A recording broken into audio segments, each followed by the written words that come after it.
Okay, I want you to close your eyes for a second. Imagine a sound. It's not just a voice. It feels more like a force of nature. Mm-hmm. It starts low, like this rumble in the floorboards that you feel in your chest before you even hear it. And then without even taking a breath, it shoots up. It just tears through the ceiling, turning into this high-pitched, glass-shattering shriek. Yeah. It's terrifying, but it's also beautiful. It's the sound of a man who could command nearly 4 octaves. And you're right, terrifying and beautiful is, I think, the perfect description. It's a voice that didn't just sing notes, it devoured them. Devoured them. Wow, that is a heavy image. But we aren't just talking about a singer with a good set of pipes today. We are talking about someone who I feel like defined the emotional landscape for a whole generation of rock fans. We are talking about Chris Cornell. We are. And honestly, this one feels different. It feels heavier. Because when you look at the pantheon of rock gods, and make no mistake, he is in that pantheon. Cornell stands apart. He's the architect of grunge, sure. But he's also a study in contradictions. He bridged the gap between the raw, ugly power of heavy metal and the melodic, sensitive soul of the Beatles. That is such a weird combination, right? Metal and the Beatles. It shouldn't work.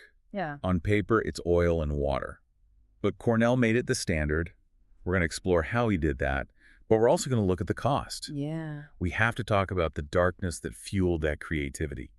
His incredible capacity for reinvention, which I think gets overlooked, and, of course, the tragedy that cut it all short in 2017. And we have a massive stack of sources today. We've got articles, biographies, interviews from way back in the 80s, all the way up to the coverage of his posthumous induction into the Rock and Roll Hall of Fame in 2025. Which, by the way, was so long overdue. Oh, we'll get to that. But I want to start with the why. Why are we doing a deep dive on Cornell now? I mean, is it just nostalgia for the 90s? I don't think so. I really don't. I think it's because Cornell wasn't just a poster on a wall. He was a complex figure who balanced vulnerability and volume. Vulnerability and volume. I like that. Yeah. He proved you could be the loudest guy in the room, and also the most fragile. He wrote lyrics about despair and existentialism that resonated with millions of people who felt the exact same way. Understanding him isn't just about understanding a band like Soundgarden. It's about understanding the internal struggle of a huge chunk of modern history. Okay, so let's rewind the tape. Let's go back before the stadiums, before the music videos. Let's go to Seattle. And not the Amazon tech hub Seattle we all know today. No, this is a very different Seattle. This is the 1960s and 70s. It's gray, it's blue collar, it's kind of isolated. Right. You have to remember, before the internet, Seattle was tucked away in the corner of the map. It was a logging town, a fishing town, an aerospace town with Boeing. It had this sort of dreary working class ceiling over it. And in the middle of this gray city, you have Christopher John Boyle. Right. Born in 1964, he was raised Irish Catholic. His dad was a pharmacist. His mom was an accountant. But here is a detail I found fascinating in the research. His mom also identified as a psychic. Wait, hold on. A psychic? Like crystal balls and tarot cards? For real? A self-proclaimed psychic. It's a small detail, but it paints a picture of a household that wasn't strictly conventional, even if they were Catholic. There was a sense of the other, of the mystical. Okay. But Chris was a handful. A troublemaker. Not in the throwing rocks at windows sense. He was more of an intellectual troublemaker. Yeah. He was inquisitive to a fault. There's this great story about his time in Catholic school. He was in the 7th grade. The awkward years. The peak awkward years. And he and his sister were constantly raising their hands in the back of the class. They weren't being disruptive for the sake of it. They were asking, explain this to me. This doesn't make sense. Why is this a rule? Where is the logic? Oh, I can just imagine how that would annoy a nun in, 1976. It drove the school absolutely crazy. They couldn't answer the questions satisfactorily. It apparently got so bad that his mother actually pulled him out of the school. His mom pulled him out. Usually parents side with the school. Sit down, shut up, do your homework, that kind of thing. Not his mom. She basically said, if you can't answer their questions, you aren't doing your job. And that's a pivotal moment. It shows that from age 12, Cornell had this deep-seated need to question authority. He needed to understand the why of things. He couldn't just accept a norm because someone told him to. Which is pretty much the job description for a grunge lyricist, isn't it? Exactly. That foreshadows everything. His lyrics are never about partying and having a good time. They're about existentialism. They are about questioning reality, questioning God, questioning the self. He was a philosopher in a flannel shirt, And I think it's largely because he never lost that inquisitive streak. But he wasn't the class clown type, was he? He wasn't the guy standing on the table demanding attention. Oh, far from it. Oh. He describes himself as a loner. He had intense anxiety around people. He felt like an observer, not a participant. And for a kid like that, in a rainy city, you need an escape. And the escape was music. It was. But not the cool, edgy music you might expect right away. He traces his musical DNA back to Little Richard, but the real catalyst came from the neighbors. The neighbors? Yeah, he found a collection of Beatles records abandoned in a neighbor's basement. Just sitting there. Just sitting there. Yeah. Between the ages of 9 and 11, he spent hours upon hours in this basement, just absorbing Lennon and McCartney. Wow. That is such a vivid image. A little kid probably hiding from the rain, listening to I Am the Walrus or Strawberry Fields in some damp, dark basement. But think about what the Beatles do. They love melody, they love harmony, they love weird, unexpected chord changes. Cornell soaked all of that up. So later, when he's playing these heavy metal riffs that sound like a tank rolling down the street, he's singing these beautiful Beatles-esque melodies right over the top. That contrast starts in that basement. Now, most people know Chris Cornell, the frontman, the guy with the microphone, looking like a Greek god, but that's not how he started playing in bands. No, not at all. He was the guy in the back. He was a drummer. A drummer? I always forget this part of the story. It's crucial to understanding his music, I think. His mother bought him a snare drum, and he credits that moment with saving his life. It gave him a physical outlet for all that anxious energy he was carrying around. So before he's a rock star, he's just a working class kid in Seattle playing drums. He's grinding. I mean, he's working these blue-collar jobs to pay the rent. He was a busboy. He was a dishwasher. And get this, he was a fishmonger. A fishmonger, like at Pike Place Market, throwing the fish around. At a seafood wholesaler, yeah. Can you imagine that? Cold, wet, smelling like fish guts all day, slitting the bellies of salmon, then clocking out, washing his hands, probably scrubbing them raw to get the smell off, and going to play drums in a cover band. That is the most Seattle origin story I have ever heard. He grounds him, you know. He wasn't some rich kid with connections. He was a sous chef in a place called Ray's Boathouse. He knew what it meant to work. And while he's doing all this, he joins a cover band called The Shemps. The Shemps. Not exactly a name that screams Rock and Roll Hall of Fame. It really doesn't. But The Shemps is where the chemistry starts. In that band, he meets a bassist named Hiro Yamamoto. And after Yamamoto leaves for a bit, they recruit a guitarist named Kim Thayil. And just like that, the ingredients for Soundgarden are in the room. Pretty much. The Shemps eventually break up, Yeah. but Cornell and Yamamoto keep jamming. They bring Thayil back. This is 1984. They name themselves Soundgarden after a wind-channeling pipe sculpture in Seattle. Very artsy. Very artsy. But here's the kicker. Cornell is still the drummer. He's playing drums and singing lead vocals. How is that even possible? I can't even pat my head and rub my belly at the same time, playing these complex rhythms and singing these full-throated vocals. It's incredibly physically demanding, and it shapes his phrasing. When you drum, you have a very strong sense of the one, you know, the downbeat. Cornell's singing always locked in with the rhythm section in a way that pure singers sometimes don't. But eventually, the music just got too complex. They needed to free him up. Exactly. In 1985, they hired a guy named Scott Sundquist to play drums so Chris could come out from behind the kit and just grab the mic stand. And that is when the Chris Cornell we all know was truly born. So enter the frontman. And eventually, they get Matt Cameron on drums, which cements the classic lineup. Now, I want to clear something up. When we talk about the Seattle explosion, everyone talks about Nirvana. Everyone talks about Nevermind in 1991. But Soundgarden was actually first, weren't they? In a business sense, absolutely. They were the icebreakers. They were the battering ram.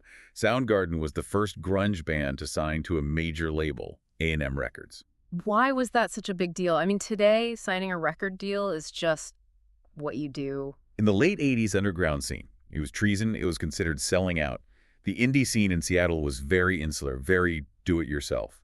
Signing to a corporate behemoth like A&M meant you were sleeping with the enemy. So they took the arrows for everyone else. They did. They took all the heat so that Nirvana and Pearl Jam could get those massive checks a few years later. Soundgarden proved that this weird, heavy punk metal hybrid could actually sell records globally. And sell they did. Let's talk about the sound. 1991, Badmotorfinger. This is the breakthrough. This is where the world really wakes up. You have Outshined, you have Rusty Cage. Rusty Cage is just a monster of a track. It's an absolute monster. And look at the legacy of that song. Johnny Cash, the Man in Black, covered it years later on his Unchained album. That has to be the ultimate seal of approval. It really is. It proves the songwriting holds up. If you can strip away the distortion, the screaming, the heavy drums, and play it on an acoustic guitar with a country twang, and it still sounds profound, that means the bones of the song are perfect. But it wasn't all smooth sailing. They had some controversy pretty early on. Jesus Christ, Pose. Oh yeah, MTV banned the video. Banned it. What was so bad about it? Well, they felt it was anti-religious. The imagery was really intense. You had burning crosses, a cyborg crucifixion. The band argued it wasn't attacking religion, but attacking the exploitation of religion by celebrities. You know, that whole martyr complex. Right. But MTV didn't care about the nuance. They just saw a burning cross and said, nope. Which, of course, just makes teenagers want to see it even more. Every single time. Controversy is currency. Yes. But then 1994 hits, and we get Superunknown. The big one.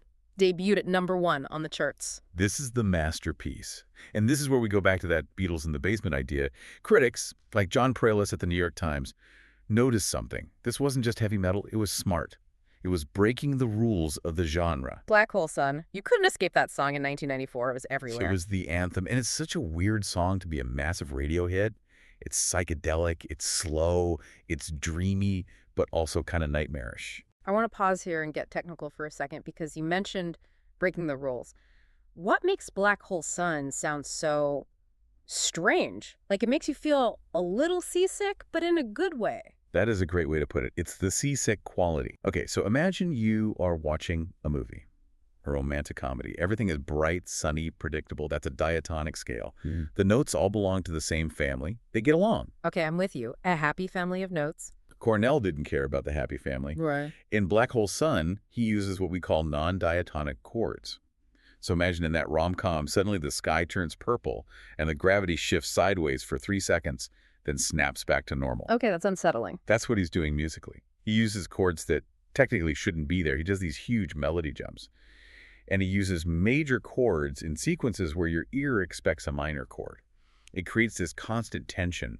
It feels wrong in a way that hooks your brain because your brain is trying to solve the puzzle of the melody. So he's basically hacking our brains with music theory. He's using the Beatles' trick, that unexpected chord change. But he's playing it with the heaviness of Black Sabbath.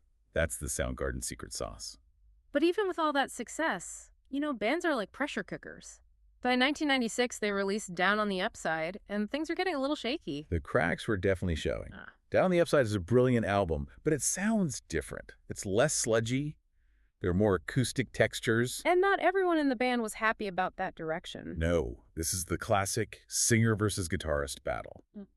Cornell wanted to explore. He was getting tired of the heavy riff trademark. He wanted to strip things down, get weird, get softer sometimes. Kim Thayil, the guitarist, he wanted to keep the beast heavy. He wanted to protect the Soundgarden identity. Creative differences, the silent killer of so many bands. It became toxic. They were arguing over the creative direction. In 1997, they stopped. They dissolved. Thayil admitted later that everyone was just dissatisfied. They were totally burned out. So the Soundgarden era ends, at least for a while, but we can't move on without talking about the emotional glue of that whole Seattle scene. Because Cornell wasn't just in his own lane, he was looking out for everyone else. We have to talk about the Brotherhood, and specifically, we have to talk about Andrew Wood. Andrew Wood, the lead singer of Mother Love Bone. Right. If you don't know Andrew Wood, just imagine the charisma of Freddie Mercury mixed with the style of a glam rocker. But living in grunge Seattle, he was Cornell's roommate. They were best friends. He was poised to be the biggest star in the world. And then, tragedy. March 1990. Heroin overdose. He died just days before Mother Love Bone's debut album was set to be released. God, that is just heartbreaking. Cornell was devastated, absolute crushed. He said later he couldn't even listen to the radio for 2 years because he was afraid he'd hear an Andrew Wood song. But, being Chris Cornell, he processed his grief through music. He started writing songs for Andy. He wrote Reach Down and Say Hello to Heaven. These weren't Soundgarden songs. They were too tender, too specific.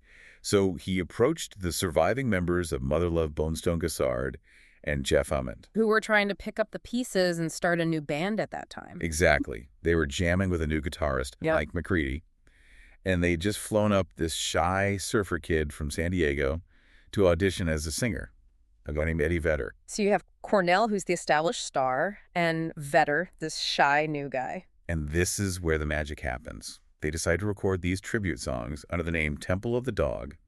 There's a song called Hunger Strike. Oh, an iconic song. I don't mind stealing bread. So Cornell is in the studio, and he's struggling with the verses. They're really low. He's a baritone, but he wanted a specific resonance he wasn't quite getting. Eddie Vedder is literally sitting in the corner of the rehearsal space, just waiting for his turn to practice with his new band. Just watching the master at work. And he sees Cornell struggling. So Vedder, without asking, just walks up to the microphone and sings the low part. Whoa, bold move for the new guy. Incredibly bold. But Cornell didn't get mad. He loved it. He looked at him and said, "You sing the low part, I'll sing the high part." And boom, one of the greatest duets in rock history is born right there on the spot. That gives me chills. And it wasn't just in the studio, right? There's a story about their first live show that's just incredible. This is my favorite Cornell story. Yeah. It tells you everything about his character. It was an early show for Vedder's band.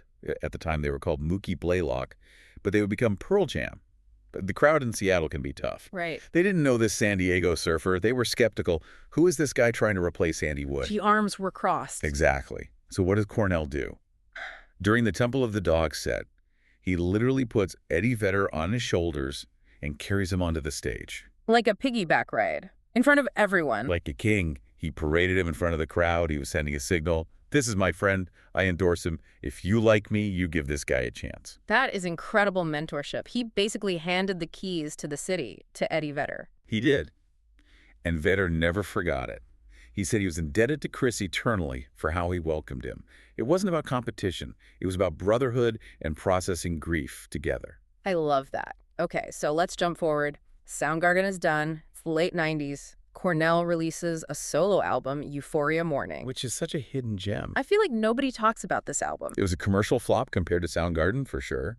But artistically, it's stunning. It's darker. It's moodier.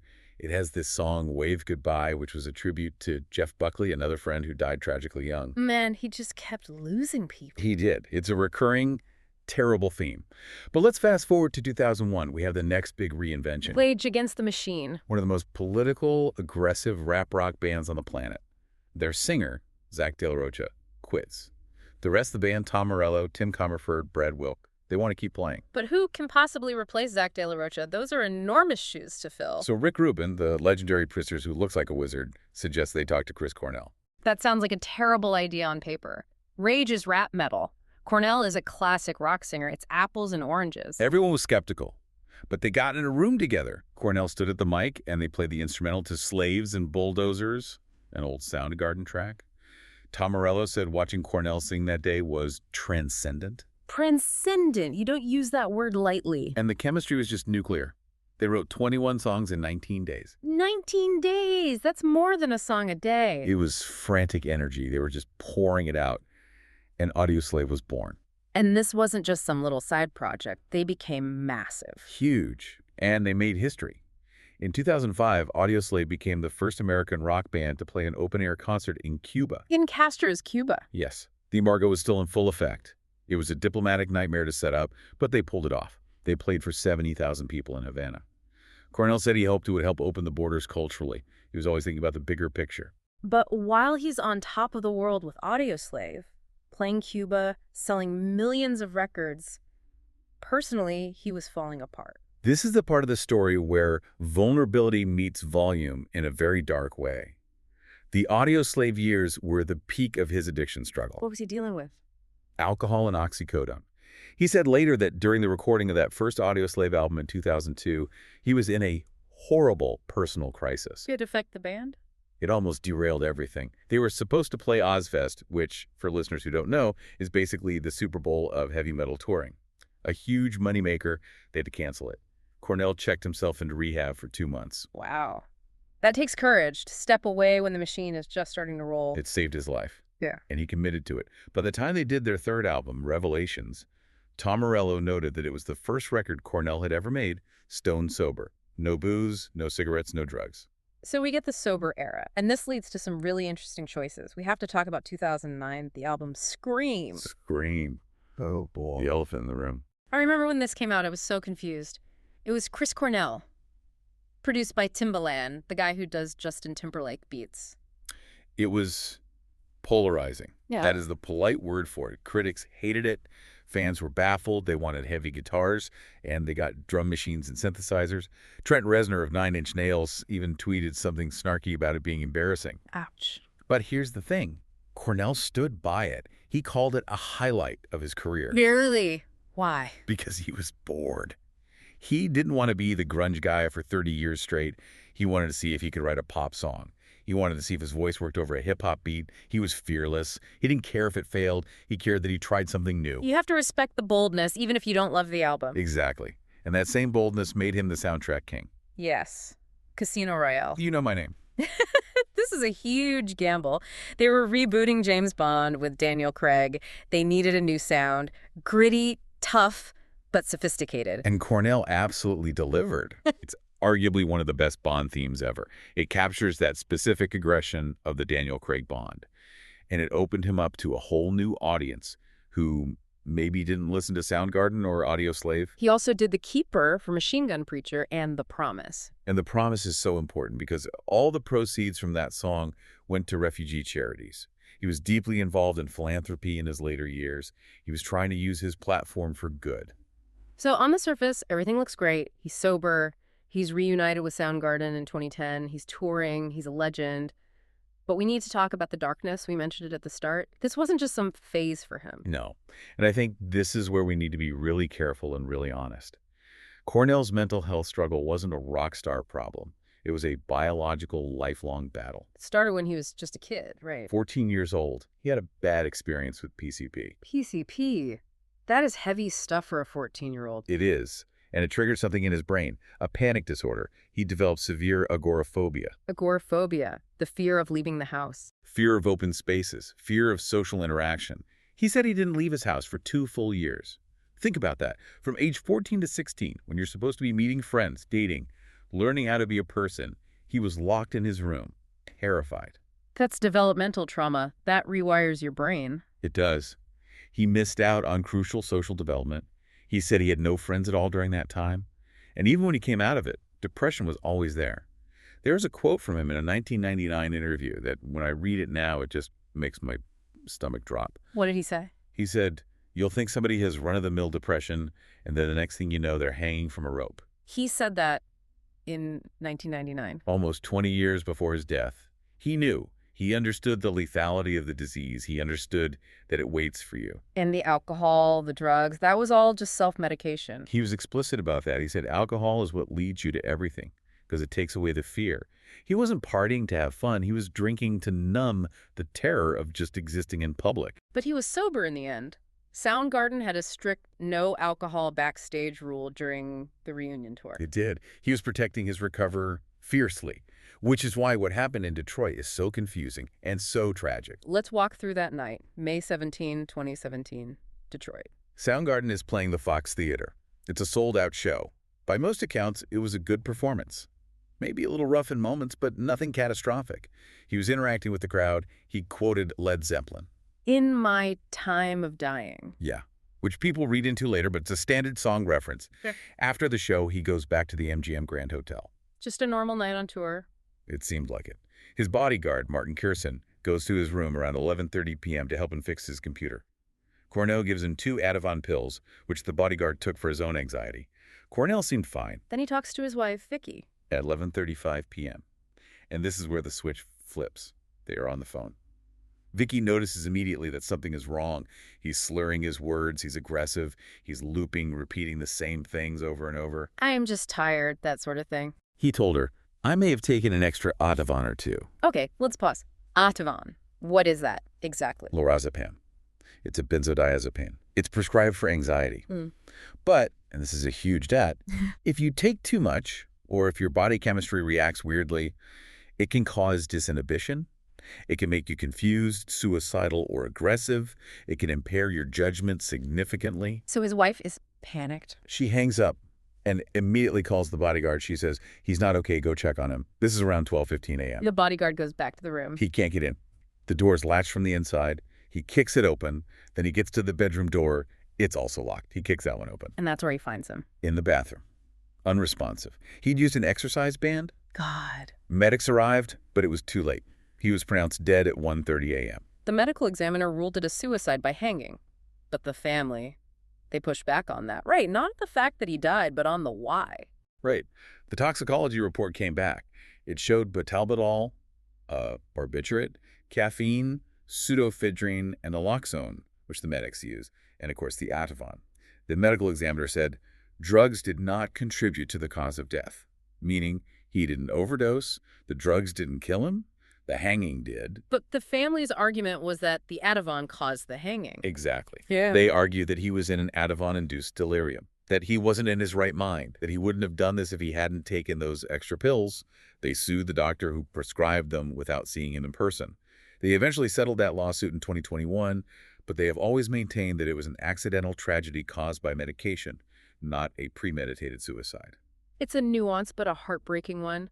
The idea that a pill meant to help his anxiety might have lowered his defenses enough to let the darkness win. It's terrifying. And then there are the coincidences. So dates. May 18th, the day he died. That is the exact same day Ian Curtis of Joy Division died by suicide in 1980. And Soundgarden covered Joy Division songs. They did. And then there's the ripple effect. Chester Bennington, The singer of Linkin Park. a very close friend.